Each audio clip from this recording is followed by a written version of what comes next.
Crime alert, time आज का, crime आज का।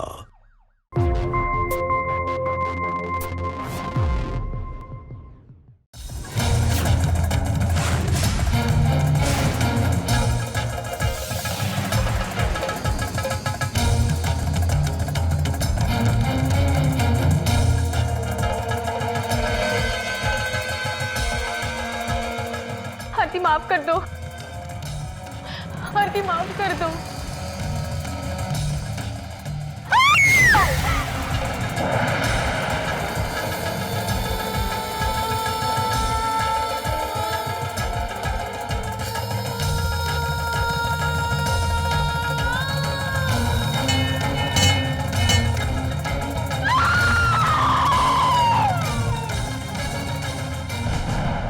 दोस्तों, हमारे समाज में स्त्री को प्यार और सहनशीलता का प्रतीक माना गया है, जिसका हर रूप कल्याणी स्वरूप होता है, जिसकी हम पूजा करते हैं।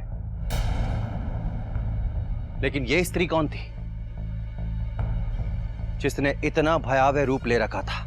हाथ में रक्त रंजित तलवार लिए हुए सब कुछ मिटा देना चाहती थी यह स्त्री। आखिर इसके साथ ऐसा हुआ क्या था जो वो इस हद तक पहुंच गई थी? नमस्कार, मैं अमित पचौरी। क्राइम अलर्ट के इस एपिसोड में आज आपको जुर्म और जुल्म की एक ऐसी दर्दनाक घटना से रूबरू कराऊंगा जिसे सुनकर आपकी रूह कांप जाएगी। इस कहानी की परतें उठती हैं तो सब लोग चकित रह जाते हैं। दरअसल इस कहानी की शुरुआत हुई 2015 में, जब विधानसभा के चुनाव की तैयारियां चल रही थी और इस तैयारी की हलचल पश्चिम बिहार के एक छोटे से गांव मानपुर में भी दिखाई दे रही थी। हमारा नेता कैसा हो? जैसा हो, हमारा नेता कैसा हो? भाभी जैसा हो, हमारा नेता कैसा हो? भाभी जैसा हो, हमारा नेता कैसा हो? भाभी जैसा हो, हमारा नेता कैसा हो? भाभी जैसा हो, हमारा नेता कैसा हो? भाभी जैसा हो, हमारा नेता कैसा हो? भाभी जैसा हो, हमारा नेता कैसा हो? हमारा नेता कैसा हो? भाभी जैसा हो, हमारा नेता कैसा हो? भाभी जैसा हो।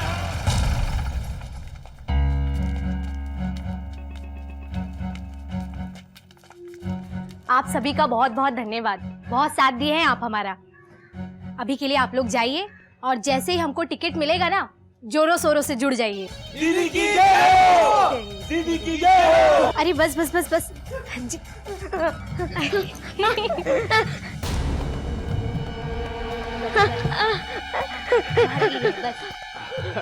पोता है हमारा बड़े बेटे से, ओ तनिक दिमाग से कमजोर है। अच्छा तो आप लोग मिलते हैं। चलो चलो चलो चलो, हाँ हाँ हाँ, चलो चलो।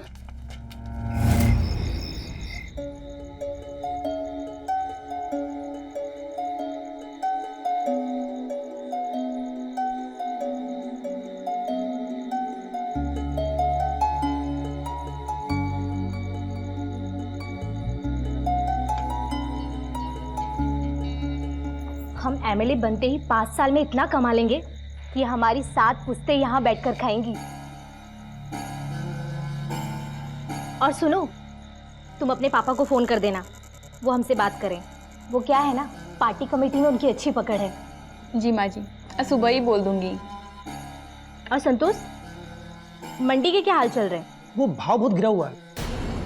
पर हम तो सुने कि आलू का दाम बहुत ऊपर था। पर आलू को छोड़ के बाकी सबका दाम तो लुढ़का ही था ना। संजय, हम तुमसे कुछ कहे थे, सोचे उस बारे में? माँ, हम नौकरी नहीं छोड़ेंगे। कौन से कलेक्टर हो गए हो कि नौकरी नहीं छोड़ोगे? अरे घर परिवार से दूर गोपालगंज में रखा क्या है? यहाँ रहोगे तो 10 दिन में दुगना कमा लोगे। लेकिन माँ, हम सिर्फ पैसे के लिए टीचर नहीं बने हैं, हमें वो काम अच्छा लगता है। लड़की जात को सर पे चढ़ाओगे ना तो कल को ससुराल में टिक नहीं पाएगी। पर माँ जी, हमें लगता है कि शादी से पहले शिक्षा बहुत जरूरी है। तुमसे किसी ने कुछ पूछा? जाओ मीठा लेके आओ।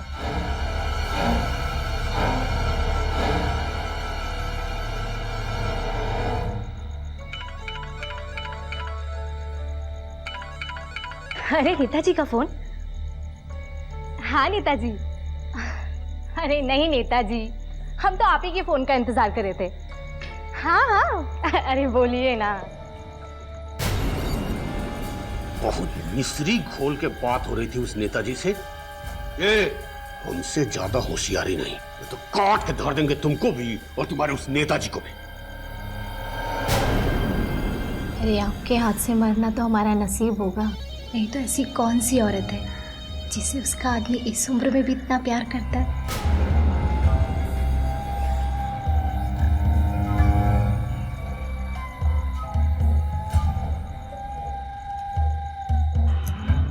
अरे आपके होते हुए तो हम वो मोटे नेताजी पर थूके भी नहीं। लेकिन जब तुम किसी से प्यार से बात करती हो तो हमको अच्छा नहीं लगता है। अरे हम प्यार से नहीं, काम से बात करते हैं। हमको वो भी पसंद नहीं है। हम एक बार चुनाव जीत जाएंगे ना, उसके बाद ऐसे नेताओं को आसपास भटकने भी नहीं देंगे। तो आप समझ रहे हैं ना? हाँ समझ रहे हैं।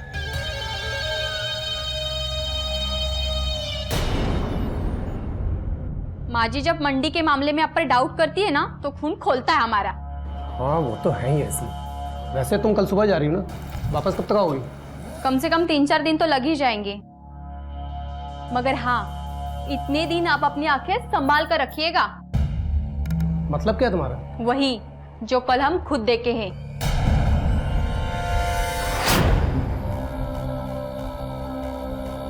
चाय रख दो।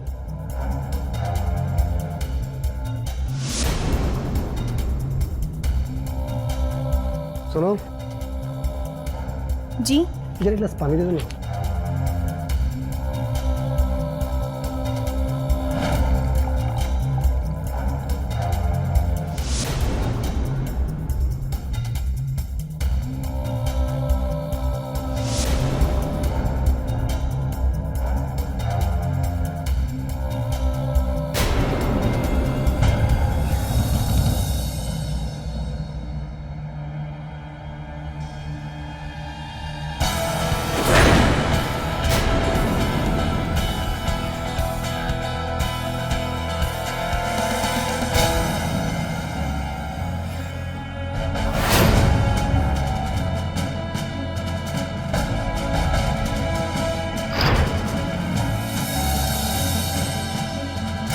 अगली बार हम ये सब देखेंगे ना तो बवाल कर देंगे, और उसके बाद जो बवंडर उठेगा ना वो आपके संभाले नहीं संभलेगा।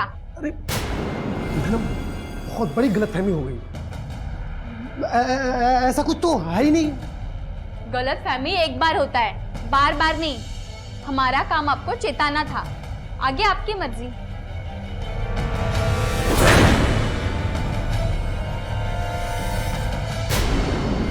हाँ भैया की ताका झांकी करने की आदत तो शुरू से ही रही है। और ऊपर से तुम भी एक नंबर की दब्बू हो, और दब्बू को हर कोई डराता है। हम दब्बू नहीं हैं, हम बस चाहते हैं कि घर में कोई लड़ाई झगड़ा ना हो, इसीलिए खामोश रहते हैं। हाँ तुम फिक्र मत करो, हम अम्मा से बात करते हैं और जितना जल्द हो सके उतना जल्द तुम्हें अपने साथ गोपालगंज ले जाएंगे।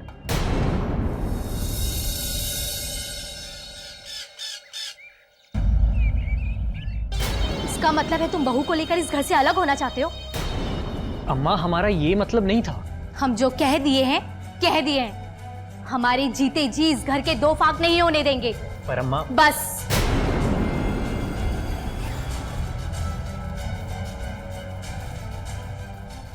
और तुम, हम मानते हैं कि तुम्हें इस घर में थोड़ा ज्यादा काम करना पड़ता है, और हम बड़ी बहू को तुमसे थोड़ा ज्यादा लाड करते हैं। उसकी वजह है उसका बेटा प्रदीप, जो ना ठीक से बोल सकता है और ना ही सुन सकता है। और 4 साल पहले जो उसके साथ हादसा हुआ था, उसके बाद बेचारी दोबारा कभी माँ भी नहीं बन सकती। बस इसीलिए हमने उसे थोड़ी ढील दी है।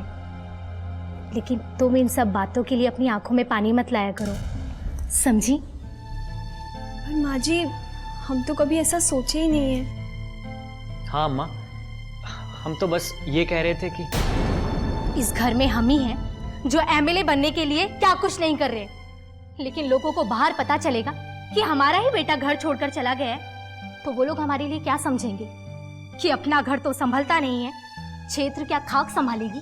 अम्मा, हमको वहाँ खाने पीने में दिक्कत होती है, बस इसीलिए।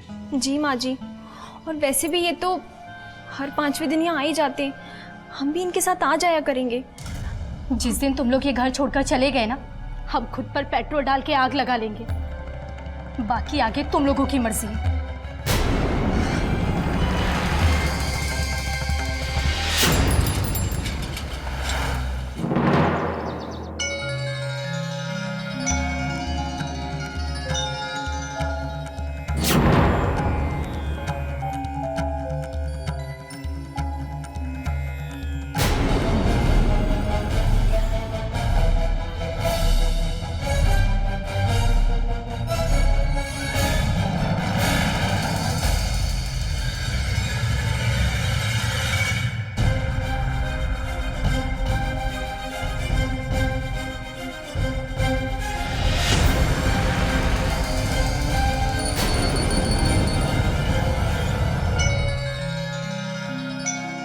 हे माँ, आज तो हमें टिकट मिल ही जाना चाहिए। अरे मिश्रा जी, आप भी काहे मजाक करते हैं। अरे हमारी बीवी एमएलए बन रही है तो अपने को थोड़ी भूल जाएंगे। अरे बाजे गाजे के साथ पूरा जुलूस निकलेगा और इस जुलूस में तैयारी आपको भी करनी है, ठीक है? बस तनिका खुशखबरी का इंतजार कर रहे हैं। खुशखबरी आते ही तुरंत हम आपको इन्फॉर्म करते हैं, ठीक है? ये लीजिए।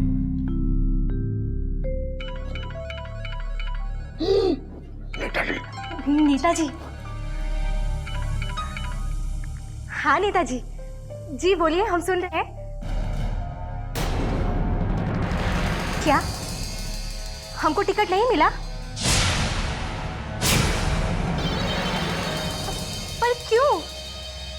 नेताजी, नसीब क्या होता है? लेकिन नेताजी, अभी ये निकाय चुनाव में तो 1.25 साल बाकी है ना, तो ठीक है, अब पार्टी की जैसी भी मर्जी हो। जी जी जरूर। क्या हुआ सब? आप एक काम कीजिए, शास्त्री जी को बुलाइए। आखिर पता तो चले ऐसा क्या कर डाले कि निकाय चुनाव में नसीब हमें धोखा ना दे। क्या करें ऐसा?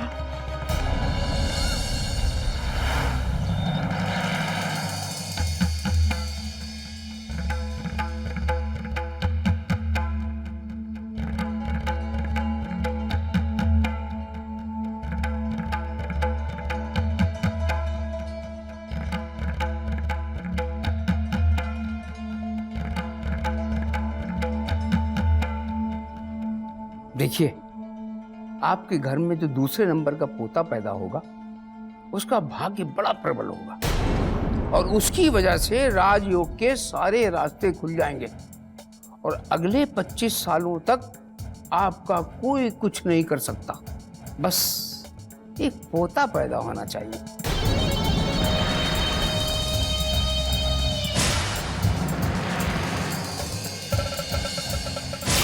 लालच और बेलगाम महत्वाकांक्षा अक्सर इंसान को हैवान बना देती है। वो अपने लक्ष्य को प्राप्त करने के लिए इस कदर गिर जाता है कि ना तो उसे न्याय की फिक्र होती है और ना ही अन्याय की परवाह। ऐसा इंसान या तो अपने रास्ते में आने वाले हर शख्स को इस्तेमाल करता है या फिर उखाड़ कर फेंक देना चाहता है। ममता भी यही कर रही थी। राजनीति में अपना परचम लहराने और ढेरों धन दौलत जमा करने के चक्कर में वो इतनी स्वार्थी हो गई कि अपने स्वार्थ के आगे सब कुछ भूल गई। जाहिर सी बात है, उसकी इस काली भूख का किसी न किसी को तो शिकार होना था। देखते हैं कि उसकी इस काली भूख की बलि कौन कौन चढ़ता है। आइए। पर अम्मा, अभी हम लोग दूसरा बच्चा नहीं चाहते, और वैसे भी ये ज्योतिष की बातों पर ज्यादा भरोसा नहीं करना चाहिए। शास्त्री जी कोई छोटे मोटे ज्योतिष नहीं है। उन्होंने आज तक जो कुछ कहा है वो सब सच हुआ है। और वैसे भी उस हादसे के बाद बड़ी बहू तो अब कभी मां बन नहीं सकती है। अब ये सब तुम लोगों को ही करना है। मैं तुमसे वादा करती हूँ, अगर तुम मुझे पोता दोगी ना तो मैं अपनी सारी जायदाद तुम्हारे बेटे के नाम कर दूंगी। पर माँ जी, हम तो सिर्फ कोशिश ही कर सकते हैं। लड़का या लड़की होना भगवान जी के हाथ में। अरे भगवान हमारे साथ है, देखना लड़का ही होगा।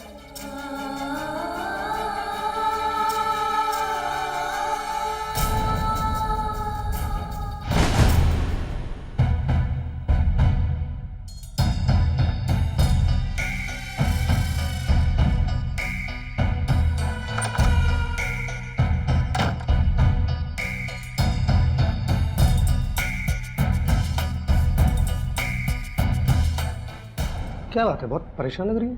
तुम रात दिन मंडी में जाकर काम करते हो, उसके ऊपर भी 1500 का हिसाब देना पड़ता है। और अब अगर देवरानी को लड़का हुआ ना तो माँ जी सब कुछ उसे देने वाली है। तुम गलत समझ रहे हो, ऐसा कुछ भी नहीं है। माँ जी ने तो सबके सामने कह दिया है। अब हम भी देखते हैं देवरानी बच्चा कैसे पैदा करती है। पैदा होने के पहले ही मार देंगे।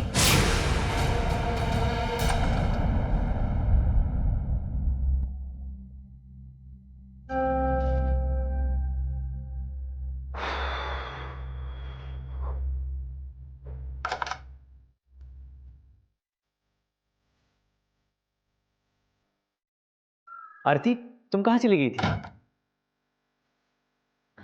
हम पूजा करने गए थे। इस समय कौन सी पूजा? माँ जी को हमसे पोता चाहिए ना, इसीलिए हम भगवान जी से प्रार्थना करने गए थे कि इस बार वो हमें एक बेटा दे दें। ये तो आपने बिल्कुल सही सोचा है, लेकिन उसके लिए तुम्हें हमारी जरूरत पड़ेगी। अकेले कुछ नहीं कर पाओगी।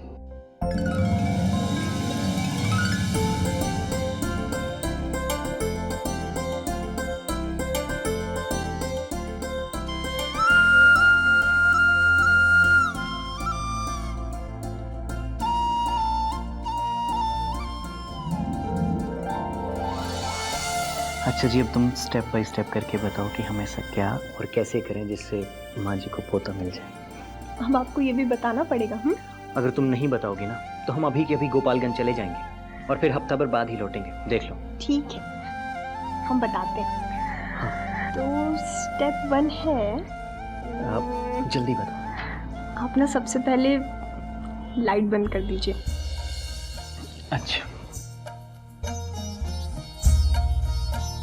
अच्छा, अब जल्दी से ये बताओ कि स्टेप 2 कौन सा है? स्टेप 2 जो मन में आए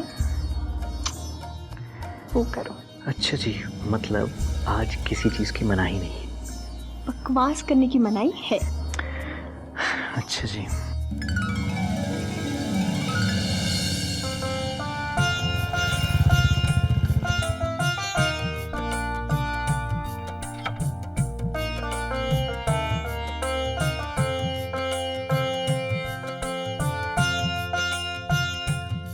अम्मा, अम्मा, क्या हुआ? अब डॉक्टर ने क्या कहा? माँ जी, डॉक्टर ने बताया कि टेस्ट पॉजिटिव है और उन्होंने ये भी बताया है कि 2 महीने होने जा रहे हैं। हाय मेरा बच्चा, कितनी अच्छी खबर सुनाई है तूने। अच्छा ये बताओ, डॉक्टर से लड़का है या लड़की जांच करवाई कि नहीं? अम्मा, नए कानून के अनुसार अब कोई भी डॉक्टर ये नहीं बता सकता कि होने वाला बच्चा लड़का है या लड़की। अगर वो ऐसा करता है तो उसे जेल हो सकती है। अच्छा चलो ये सब छोड़ो, ये सब पता करने के तो देसी नुस्खे बहुत ढेर सारे हैं। तुम एक काम करो, आराम से बहू को अंदर लेकर जाओ। आराम से।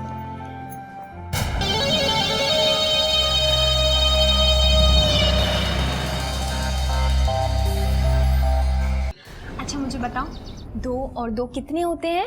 4। Very good. अच्छा मुझे एक बात बताओ माँ जी। अरे नहीं नहीं, बैठी रहो बेटा, आप बाहर जाओ।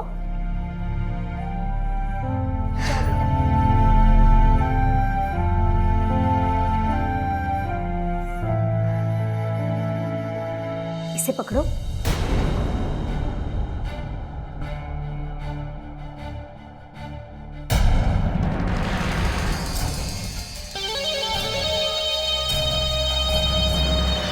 क्या हुआ माँ जी?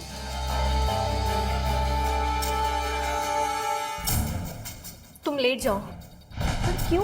क्योंकि हम कह रहे हैं, लेटो। जी।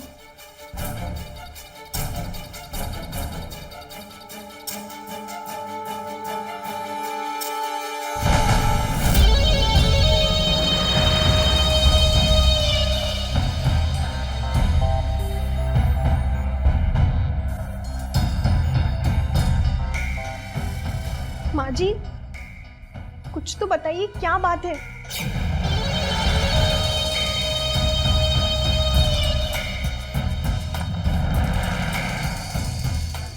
भाभी, आपको जरूर पता होगा ना माँ जी ये सब क्या कर रही हैं।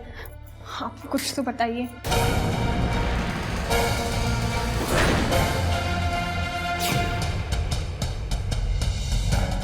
आपसे कुछ तो बात की होगी ना माँ जी ने।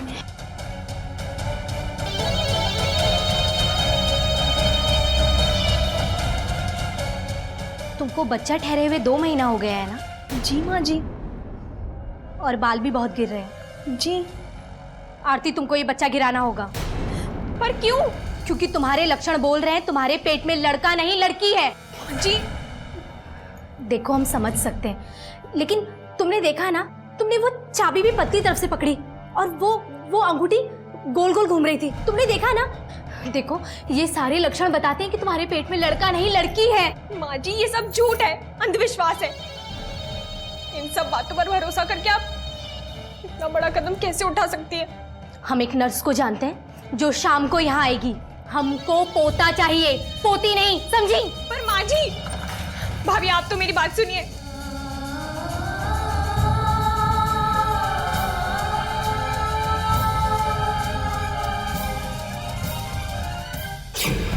क्या क्या बात कर रही हो तुम?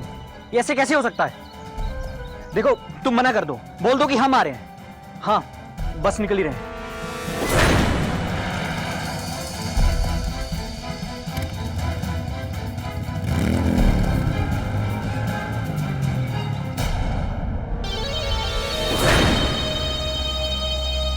माँ जी, हम आपके आगे हाथ जोड़ते हैं, ये सब मत कीजिए। ये बच्चा तो तुम्हें गिराना ही पड़ेगा। पर माँ जी, आपको ये सब करके क्या मिल जाएगा? अरे, तभी तो तुम दोबारा माँ बन पाओगी। उससे पहले चाहे हमें पूजा पाठ कराना पड़े या तुम्हारा इलाज कराना पड़े, पैदा तो तुम्हें लड़का ही करना पड़ेगा। माँ जी, जाइए, अपनी तैयारियां कीजिए।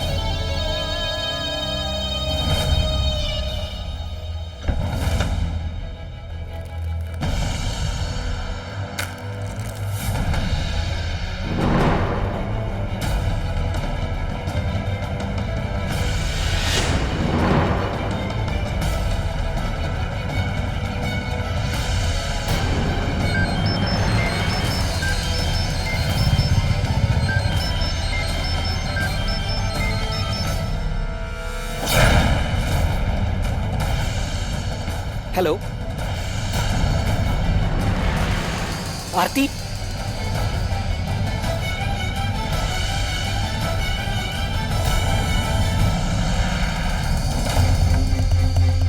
आपके द्वारा डायल किया गया नंबर या अभी स्विच ऑफ है या नेटवर्क। माँ जी, चुप। इंजेक्शन लगने के बाद कुछ पता नहीं चलेगा, और जब होश में आओगी ना, तब तक सब हो चुका होगा। पर माँ जी, आप जो कर रही हैं वो गलत है। ये चाबी अंगूठी से आपको कैसे पता चलेगा कि हमारे पेट में लड़का है या लड़की? मुंह बंद। आओ, उसे इंजेक्शन लगाओ, और इंजेक्शन लगने के बाद कुछ पता नहीं चलेगा। आओ, अपना काम खत्म करो। माँ जी की बात मान लो, वो जो कर रही है ना, ये सबके लिए कर रही है। गलत है ये सब, मुझे छोड़ दीजिए, जाने दीजिए माँ जी, हमें छोड़ दीजिए हमें। चुपचाप खड़ी रहो, समझी? माँ जी, छोड़ दीजिए हमें।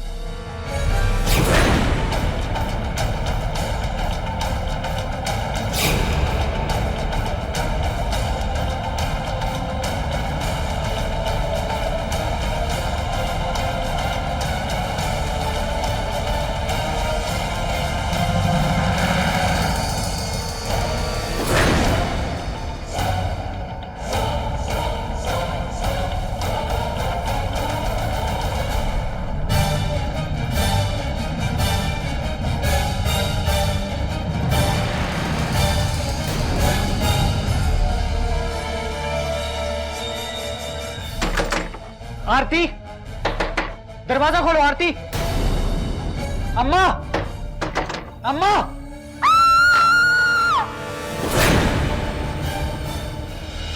अम्मा, आपने जो किया है वो बहुत बड़ा अन्याय है। आपके कहने पर आरती प्रेग्नेंट होने के लिए तैयार हो गई। लेकिन फिर भी आपने सिर्फ कुछ उल्टी सीधी बातों के आधार पर यह मान लिया कि पैदा होने वाला बच्चा लड़का नहीं बल्कि लड़की है, और आपने अबॉर्शन भी करा दिया। और अब आप चाहती हैं कि आरती फिर से मां बनने के लिए तैयार हो जाए। हाँ, तो इसमें गलत क्या है? हमें पोता चाहिए जिसके भाग्य से हमारा राजयोग खुलेगा। पर अम्मा, इस बात की क्या गारंटी है कि अगला बच्चा लड़का ही पैदा होगा? अगर ऐसा नहीं हुआ तो तुम्हें किसी और औरत के साथ संबंध बनाना होगा। अम्मा, हमें आपके राजयोग से कोई लेना देना नहीं है, और वैसे भी दूसरी औरत से संबंध बनाने से कुछ नहीं होगा, क्योंकि पैदा होने वाला बच्चा लड़का है या लड़की, ये औरत पर नहीं मर्द पर निर्भर करता है। और ये मैं नहीं कह रहा हूं, ये बड़े बड़े डॉक्टर और वैज्ञानिक कहते हैं।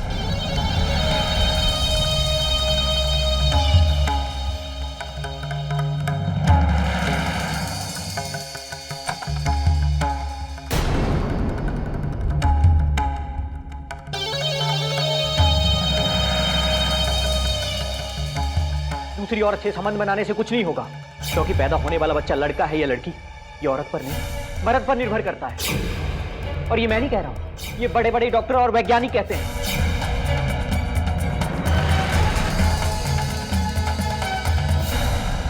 क्यों इतना परेशान हो?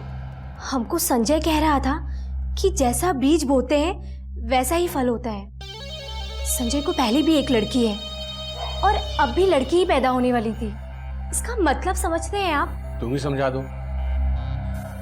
मतलब संजय किसी भी औरत को सिर्फ लड़की का बीज दे सकता है, और हमारी दिक्कत ये है कि बड़ी बहू दोबारा कभी मां नहीं बन सकती है, और हम संतोष की दूसरी शादी भी नहीं करा सकते क्योंकि उसका बाप बड़ा नेता है। वो हमको टिकट मिलता हुआ भी होगा ना तो वो भी रोक देगा। देखो, तुम गांव की सरपंच तो हो ना, वही बनी रहो, ज्यादा लालच करने की कोई जरूरत नहीं है। देखो, अभी बात हमारे लालच की नहीं है, हमारे वंश की है। हमारा वंश आगे कैसे बढ़ेगा? एक तो बड़ा पोता पहले ही पागल पैदा हुआ है, आपने सोचा है उससे आगे चलकर शादी कौन करेगा? अरे इसमें सोच के क्या फायदा, यही भगवान की मर्जी है। आपको तो कोई बहन नहीं है ना, सारे भाई ही भाई पैदा हुए हैं। हाँ तो? और हमको भी दोनों बेटे ही हुए हैं। इसका मतलब समझते हैं आप? मतलब? इसका मतलब ये हुआ कि आपके अंदर सिर्फ लड़का पैदा करने वाला बीज है। हाँ तो उससे क्या? सोचिए, अगर आप बहू के साथ संबंध बनाते हैं तो उसको लड़की नहीं लड़का पैदा होगा, और इससे हमको वारिस भी मिल जाएगा, क्योंकि वो संजय का बेटा कहलाएगा जिसके भाग्य से हमारा राजयोग खुलेगा। हम क्या कहना चाह रहे हैं, आप समझ रहे हैं ना? बेवकूफ औरत, पागल हो गई हो, दिमाग खराब हो गया है तुम्हारा।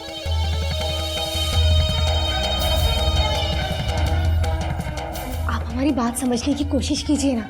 देखिए, बस एक दो बार की ही तो बात है, और वैसे भी संजय तो हफ्ते में 5 दिन घर से बाहर रहता है, किसी को कुछ नहीं पता चलेगा। और बहू वो मानेगी? उसकी फिक्र आप मत कीजिए, उसे हम बेहोश कर देंगे, उसे तो पता भी नहीं चलेगा कि उसके साथ कुछ हुआ है या नहीं। अरे पागल औरत, पुलिस केस हो गया तो? अरे हमने इतने साल राजनीति यूं ही नहीं की है, हम सबको सेट कर लेंगे। आप हमारी बात मानेंगे ना?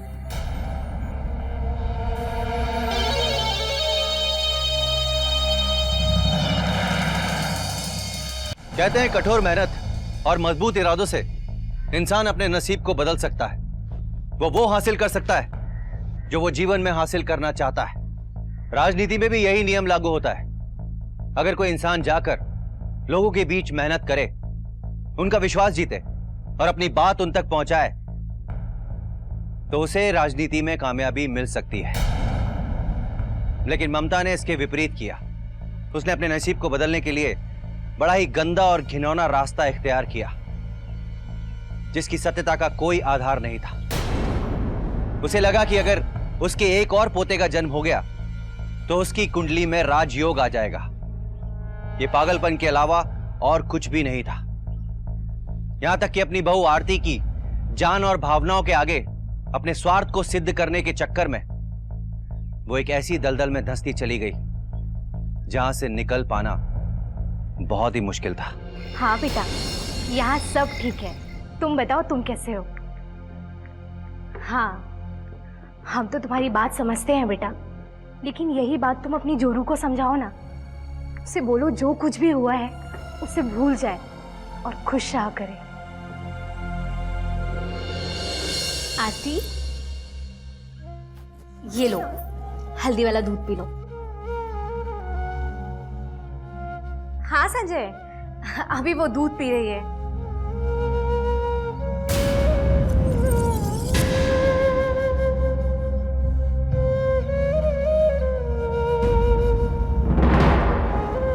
हाँ संजय, लो बात करो। जी हेलो, कैसे हैं आप? हम तो एकदम बढ़िया हैं। तुम कैसी हो? कहानी सुननी है आपको? अब आप घर पहुंच गए? अरे हाँ, हम अच्छे से पहुंच गए हैं। मैं इसे अपने साथ लेके जाती हूँ। चलो जाओ बेटा, दादी के साथ। आजाओ आजाओ आजाओ, जल्दी से। कौन सी कहानी सुननी है? बताओ बताओ बताओ। क्या बात है, आज तो अम्मा तुम्हारी बहुत खातिरदारी कर रही हैं। हाँ, पता नहीं आज माँ जी को क्या हो गया है। हो सकता है उन्हें उनके किए पर पछतावा हो रहा हो। भगवान करे वो आगे भी ऐसे ही बनी रहे। हाँ, अगर भगवान की कृपा रही तो आगे भी सब अच्छा ही होगा। तुम बस अपना ख्याल रखो। जी।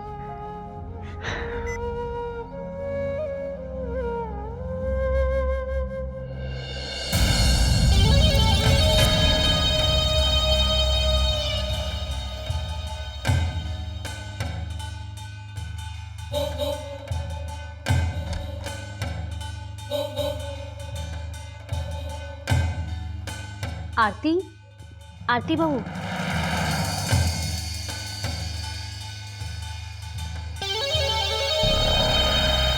सुनिए, आ जाइए।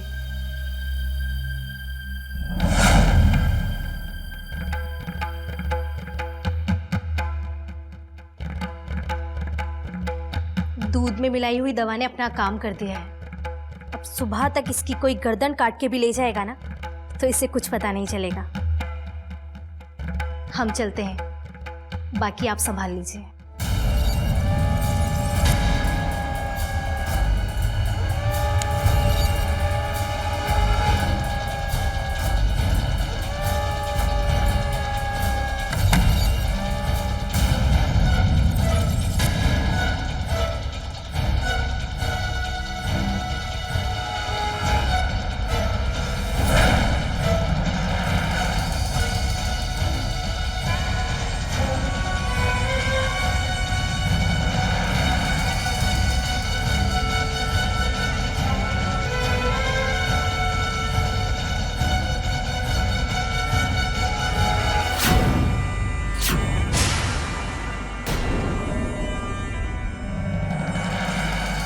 तुम यहाँ क्या कर रहे हो? वही तो मैं आपसे पूछ रहा हूँ अम्मा कि आप यहाँ क्या कर रही हो? वो तो हम ये देखने आए थे कि बहू ठीक से सो गई है या नहीं। और बाबा? ऐसा है ना, तुम्हारे पास जितना दिमाग है ना उतना ही इस्तेमाल करो और मुंह बंद करके सोने जाओ, समझे? अम्मा, हमको पता चल गया है कि आप यहाँ क्या कर रही हैं। क्या पता चल गया तुमको? हाँ, अब जाने दो अम्मा, बोलने में अच्छा नहीं लगेगा। चाहते क्या हो तुम? वही जो बाबा को मिल रहा है। अम्मा जरा सोच के देखो, जो काम आप कर रहे हो ना उससे आपको पोता नहीं बल्कि बेटा मिलेगा। अरे इसलिए तो मैं आपकी मदद करना चाहता हूँ ताकि आपको असली पोता मिल सके। ऐसा है ना, हम पहले ही इस घर में दो दो मन बुद्धियों को झेल रहे हैं। अगर तीसरा भी मन बुद्धि हुआ तो? अम्मा वो सब तो हमको नहीं पता, लेकिन आप जरा ये सोचो कि अगर ये बात बेचारे संजय को पता चल गई, बर्दाश्त कर पाएगा? अच्छा, और अगर ये बात तुम्हारी जोरू को पता चल गई तो? वो सब जिम्मेदारी मेरी।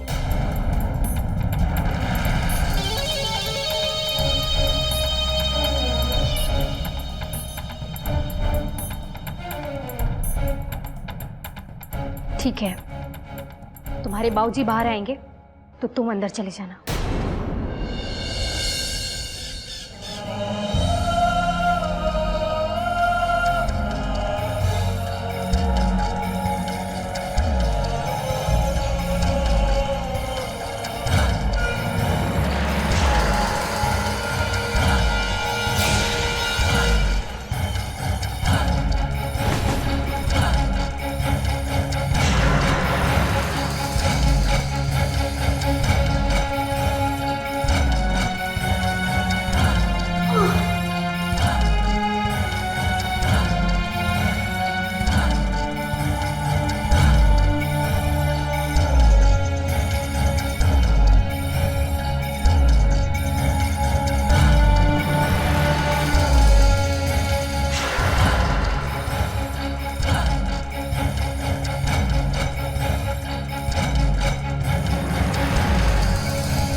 कीजिए, मैं चावल ले रहा हूं।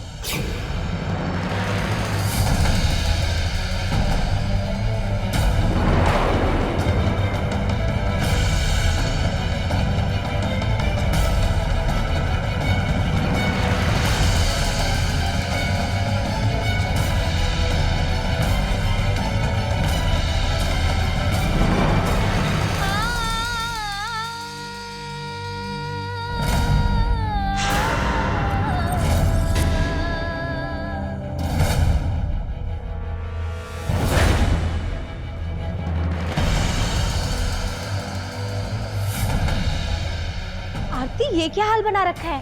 क्या हुआ?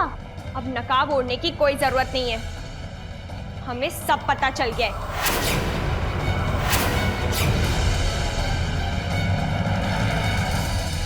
ये ससुर जी की माला हमारे कमरे में, और ये दूध का गिलास।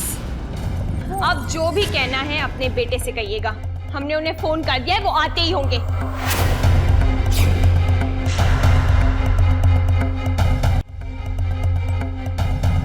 हमने तुम लोगों को उसके साथ संबंध बनाने के लिए कहा था, जानवरों की तरह नोचने के लिए नहीं। मैंने तो पहले ही मना किया था ना, अब क्या करें? देखो, अभी संजय रास्ते में ही होगा, उसे वहीं रोको और उसे समझाओ कि ये जो कुछ बोल रही है वो सब झूठ है। जब उसका गुस्सा शांत हो जाएगा ना, हम तब उससे बात करते हैं। उससे पहले इससे ठिकाने लगाना होगा। ये तब आप लोगों ने बहुत गलत किया।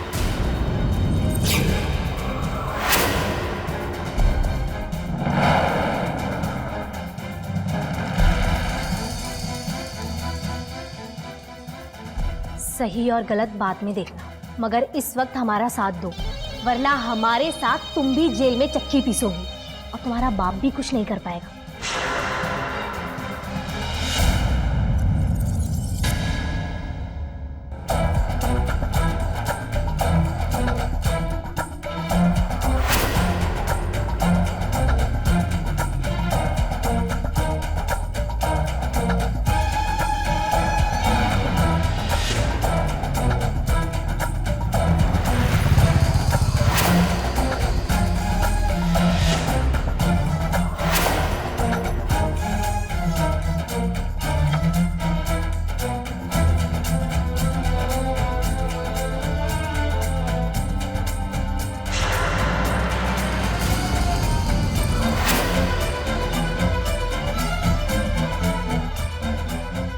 अरे शर्म नहीं आई तुम लोगों को ये सब करते हुए? अरे बहू है तुम्हारी। बेटा, बाप हूं तेरा। अरे बाप का कॉलर नहीं पकड़ते, झूठ बोल रही है वो। हमने कुछ नहीं किया उसके साथ, क्यों संतोष? हाँ बाबूजी बिल्कुल ठीक कह रहे हैं। अच्छा, अगर तुम लोगों ने ये सब नहीं किया होता तो इस तरह मुझसे यहां मिलने नहीं आते। अब देखो, मैं पुलिस में रिपोर्ट करूंगा, अब वही लोग पता लगाएंगे कि कौन सच बोल रहा है और कौन झूठ बोल रहा है। संजय संजय मेरी बात सुन। देख, मैं तेरा भाई हूँ, हमने ऐसा कुछ भी गलत नहीं किया। बाबूजी आप ही समझाइए ना। बेटा, बेटा, अरे औरत तो तुझको 4 मिल जाएगी। हम लोग से तेरा खून का रिश्ता है, हम लोग को जेल भिजवाएगा? संस्कार भूल गया, समझा कर बेटा। अब से तुम हमारे बाप कहलाने लायक नहीं हो।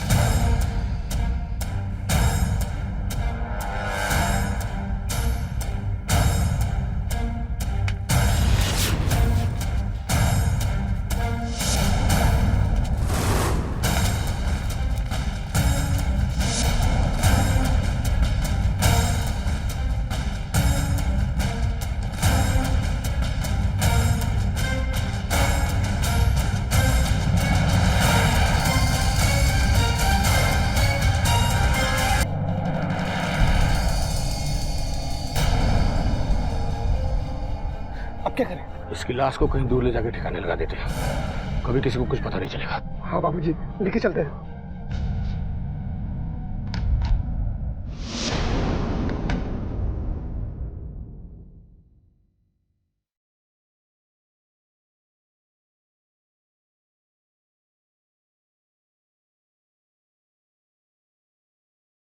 सही या गलत, तुम्हारे साथ जो होना था वो हो गया। हम सब कुछ भूल जाते हैं, तुम भी सब भूल जाओ।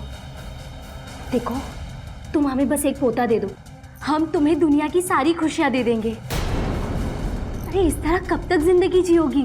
हमें एक बार उनसे बात करनी। वो तुमसे बात नहीं करना चाहता। उसने कहा है अगर तुम हमें पोता नहीं दोगी ना तो वो तुम्हें छोड़ देगा, तलाक दे देगा तुम्हें। वो ऐसा नहीं कह सकते। सिर्फ एक बार मुझे उनसे मिलवा दीजिए। वो खुद तुमसे नहीं मिलना चाहता। ऐसा नहीं हो सकता। मैं किसका भरोसा करूं? उनका या तुम जैसे बलात्कारियों का? उन्होंने खुद मुझसे कहा था कि वो मुझसे मिलने आएंगे।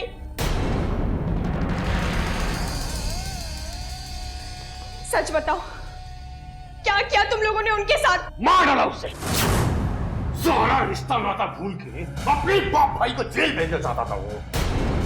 मैं जबान खोली ना तो तेरी बेटी को भी मार डालेंगे। मार डाला उन्हें? हाँ मार डाला। क्या कर लेगी? क्या कर लेगी?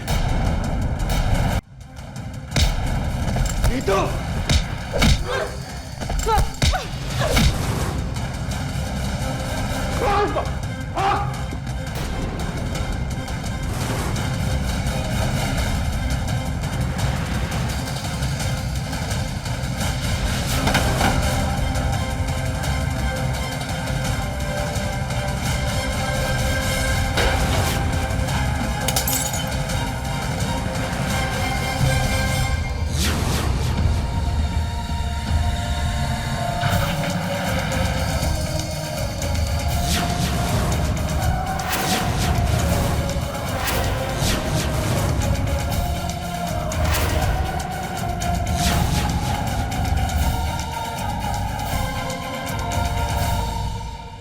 मार डाला ना उन्हें? नीचे रख इसको।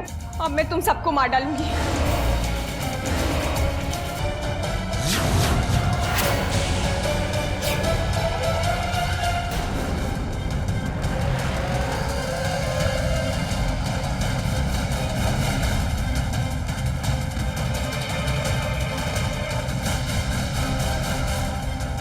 आरती माफ कर दो। आरती माफ कर दो।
ममता, उसके पति सज्जन कुमार, उनके बड़े बेटे संतोष की मृत्यु घटना स्थल पर ही हो गई। पुलिस ने आरती को गिरफ्तार कर लिया। पहले तो आरती पुलिस के सामने कुछ भी कहने को तैयार नहीं थी, लेकिन जब पुलिस ने सख्ती बरती तो उसने धीरे धीरे सारी कहानी बयां कर दी। आरती का बयान और उसकी जेठानी सुनंदा का बयान आपस में मेल खा गए। सुनंदा ने भी अपना गुनाह कबूल कर लिया और पुलिस ने उसे सरकारी गवाह बना लिया। पुलिस ने खोजबीन की और संजय के मोबाइल ट्रैकर सिस्टम से लोकेशन ढूंढकर लाश को भी बरामद कर लिया।